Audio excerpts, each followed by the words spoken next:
la technique pour y parvenir, pour opérer, effectuer cette connexion, elle dépend de 3 facteurs. Le facteur éveil, le facteur identification et le facteur ouverture. Donc là, c'est les 3 obstacles qui empêchent la majorité des gens de se réconcilier avec Dieu. À cause de tout ça, c'est pour ça que les gens n'arrivent pas à faire de retour, nous dit Rabbi Nachman. Mais, au moyen des psaumes, en récitant des psaumes, même si quelqu'un n'a aucun éveil, aucun enthousiasme, aucun sentiment, il a des théories, il comprend qu'il faudrait, mais tout ça c'est de la théorie. Dans la réalité, il n'a pas le sentiment, il n'a pas le clic, il n'a pas l'éveil. Alors, la récitation des psaumes a le pouvoir de provoquer l'éveil. Donc voilà maintenant déjà un des 3 points magiques qui existent dans le psaume.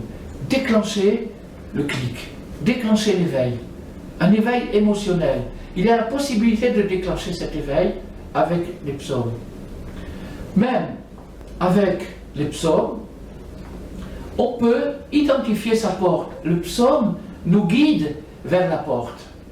Le psaume nous guide vers la porte. Il a un pouvoir, le livre des psaumes a le pouvoir de guider notre âme vers sa propre porte. C'est bien au-dessus de toutes sortes, de toute forme de psychologie et de toute forme de thérapeutique. C'est quelque chose d'extraordinaire. C'est quelque chose d'extraordinaire que le psaume a la possibilité, on va dire la première qualité, il a la possibilité d'éveiller, on va dire d'accord, mais il existe d'autres poésies qui éveillent. Il existe aussi des chansons qui éveillent les sentiments. Les bonnes chansons éveillent les sentiments, pas toujours les bons sentiments d'ailleurs. En tout cas, la chanson a ce pouvoir-là. Les psaumes sont des chansons. David était un chantre, était un musicien par excellence. Donc, mais ça c'est le côté sentimental. Mais après ça, le côté d'identifier ma porte personnelle, c'est-à-dire l'analyse de mon transcendant à moi, qu'est-ce qui me connecte avec ma racine, avec mon origine, ça, c'est aussi dans le pouvoir des psaumes qui nous permet d'arriver à cette porte-là, de la reconnaître. Et une fois arrivé à la porte, de l'ouvrir. Ouvrir la porte, c'est posséder la clé. La clé, c'est le psaume. La clé de la porte mystique, la porte spirituelle de chaque être sur terre, c'est le livre des psaumes. Maintenant, comme je l'ai dit au début, il ne s'agit pas de limiter les psaumes au recueil connu biblique du roi David, parce que ça serait faux. Mais le recueil du roi David est un exemple, un modèle à suivre, à émuler, et il nous montre la chose. Mais naturellement, si quelqu'un arrive à s'identifier dans les psaumes, alors il a tout combiné ensemble, mais ça on y reviendra tout à l'heure.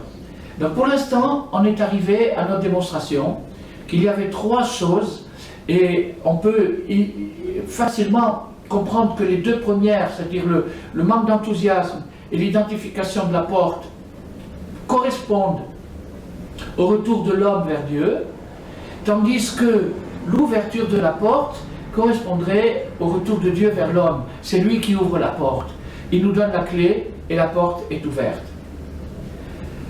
Donc, la personne qui prendrait à cœur cet enseignement et qui se mettrait régulièrement, la régularité est importante ici, je vais vous dire pourquoi.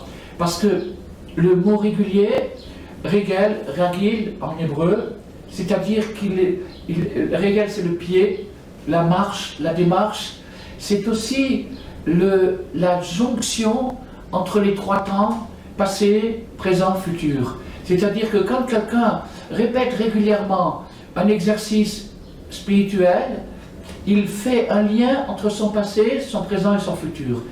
Le présent, c'est maintenant au moment où je dis des psaumes. Le passé, c'est les choses que je regrette, que je voudrais réparer, qui m'ont causé un éloignement. Et le futur, c'est la préparation d'un progrès, l'appel vers le progrès, vers la réparation. Donc la régularité, l'habitude permet de faire ce pont entre les 3 temps.